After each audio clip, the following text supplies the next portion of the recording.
We have come now to the end. Before I talk about this last piece, there are some thanks that are in order.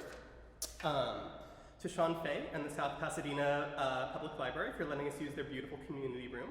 To all of our Kickstarter backers, some of whom you can see on the backs of your programs. To Mary Hannon for helping us cater the reception. To Nick Gerpe for being just the best collaborative pianist I ever could have asked for. To the Tuesdays at Monk's Taste team and the LA New Music scene more generally for welcoming me in so warmly when I moved out here 2 years ago.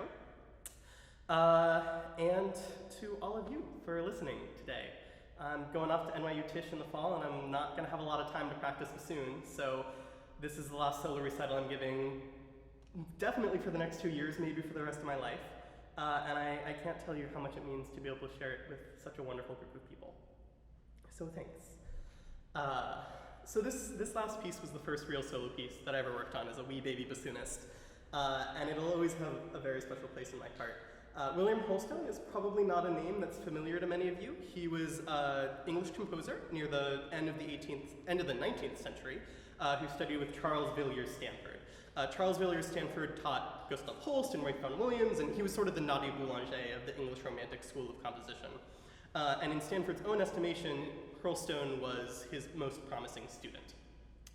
Unfortunately, he never had a chance to live up to that promise because he caught pneumonia, he died of asthma at the age of 30. So Hurlstone is sort of one of the great might-have-beens, the great what-ifs in music history, and this sonata, I think, shows a lot of that promise. It's a youthful work full of exploratory vigor, from the bouncy, jovial first movement through the folkish ballade of the second and the parlor waltz of the third to the finale, which starts off as sort of an unassuming hornpipe before going awry.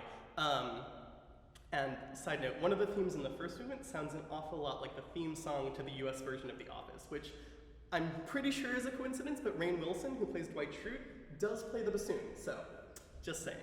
Either way, it's a piece that's about potential and promise and about making the most of each moment, because you never know how many moments you have left. So this is William Hurlstone's Sonata for Bassoon and Piano.